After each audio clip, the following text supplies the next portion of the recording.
Hey, what's up? Zach here. And today I have a pretty interesting head-to-head, the Nike Zoom Freak 3 and Air Jordan 36. Now both these shoes use Zoom Air in pretty unique and interesting ways, so it is going to be pretty fun putting them head-to-head against each other. Now of course, like all of my head-to-heads, these are judged 4 categories, 5 points each: speed, comfort, durability, and playability, total out of 20. Now in terms of speed, both of these shoes have incredible push-off power and incredible straight line speed. Now the Jordan 36 does have a little bit better push-off force than the Zoom Freak 3, given that it actually becomes a double stack Zoom Air unit here in the forefoot. It does have a stiff shank, but it also has this tread connector here from the forefoot and rear foot pods. So the shoe does load energy a lot better than something like the Zoom Freak 3, which does have a little bit of a disconnect here. You can see the rear foot tread pod and the forefoot tread pods are not connected. However, the Zoom Freak 3 does have a lot more straight line speed because the shoe is so aerodynamic. It does put you up on the balls of your foot, and it has these massive air channels going down through the bottom of it, so you do cut through the air front to back a lot faster in the Zoom Freak 3 versus the Jordan 36. Now the problem with both these shoes is they don't cut very well. Number one, the Jordan 36 because of the protrusion of the Zoom Air unit in the forefoot, and on the Zoom Freak 3 because there is a dual chamber Zoom Air unit in the forefoot, you just can't get a ton of stability. So when going side to side, sometimes you don't have the confidence of some other shoes. However, because the push off and the straight line speed is so good, it's kind of hard to discount the speed of either of these shoes. And so because of that, I'm giving both of these a 4 out of 5.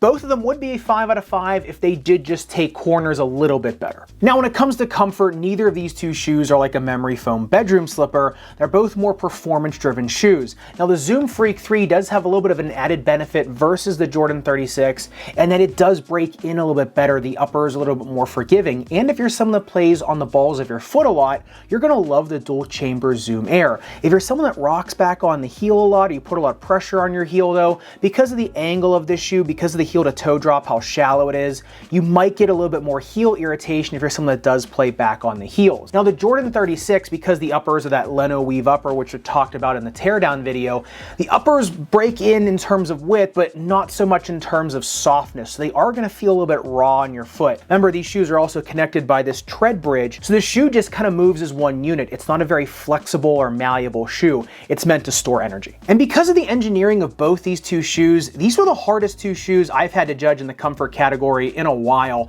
However, I am going to give the Zoom Freak 3 a 3 out of 5 just because it does break in after a while. It's got a pretty plush, comfortable tongue, and for certain foot types with the dual chamber Zoom Air in the forefoot, it is a pretty comfortable shoe. However, for the Jordan 36, I'm going to give it a 2 out of 5 just because the uppers have a really hard time breaking in, and because of that protruding Zoom Air unit in the forefoot, unless you are a narrow, flat foot, most other foot types are going to have some sort of issue either breaking it in or getting used to it, either from it pushing your forefoot up into the uppers of the shoe or just giving you some irritation under the ball of your foot. Now, when it comes to durability, both these shoes are kind of like a Jekyll and Hyde. The Jordan 36 has been the most durable basketball shoe to the Dremel test that I've tested out this year, right around 1 millimeter of damage. The only bad part is the tread depth is so low. It's only a couple millimeters. Plus you got the protruding Zoom Air unit, and because that's going to produce more force right there in that area, you're going to get abnormal tread wear right there. Now the uppers of the Jordan 36, even though they are super light, they are incredibly durable to the Dremel. So even though the uppers breathe really well and they are pretty minimalistic, they still are incredibly durable.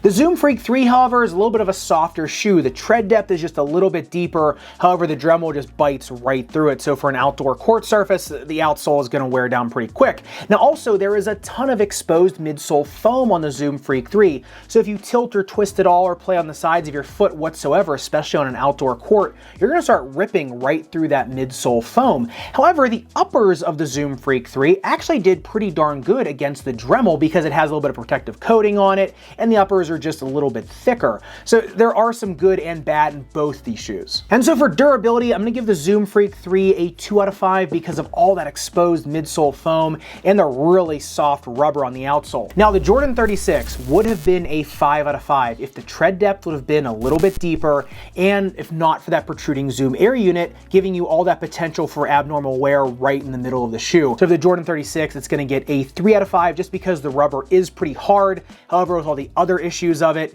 they're probably still gonna bottom out a little bit quicker on an outdoor surface. And lastly, but most importantly in terms of playability, I do think the Jordan 36 does play a bit better than the Zoom Freak 3, just because it does give you a little bit more push-off power, especially for jump shots or when you're in more awkward positions or on the mid part or back part of your foot. It also gives you more opportunity for creativity when you're in a crowd or up one-on-one. I do think though that the Zoom Freak 3 is incredible if you need to get up and down a court faster, especially on an indoor hardwood court. The Zoom Freak 3 definitely moves up a notch because it interacts with the hardwood a lot better than some other shoes, given its regenerative pattern on the outsole. But the biggest difference between these two shoes comes in rebounding. The Jordan 36 is just a little bit more forgiving in that area because it gives you a lot more push-off force for less muscle activity. So when you are rebounding in an awkward position, this shoe will push off a lot better and just give you a little bit more of an edge versus the Zoom Freak 3, where you really have to be in a perfect position up on the balls of your foot. Now, if you are, the shoe will give you a lot of bounce. However, on the Jordan 36, it's going to give you a lot more of that bounce when you're in a more awkward position or when you're in a crowd. And so for playability, I'm giving the Zoom Freak 3 a 3 out of 5 just because of how much speed you can generate. And if you are up on the balls of your foot, it is a pretty incredible shoe. The Jordan 36 though gets a 4 out of 5 just because the only problem with it is the protruding Zoom Air unit in terms of playability. And if you're looking for a shoe to generate a ton of push-off force, it can actually be an asset. And that brings us to a grand total of 12 out of 20 for the Nike Zoom Freak 3 and 13 out of 20 for the Air Jordan 36. And remember, there's a lot more detail and nuance that goes into the engineering and performance of both these shoes. So if you want to see the deep dive teardown and performance review of both the Zoom Freak 3 and Jordan 36, make sure you click into either one of these videos up above and subscribe down below. Respect your rubber and foam. I'll see you in the next video.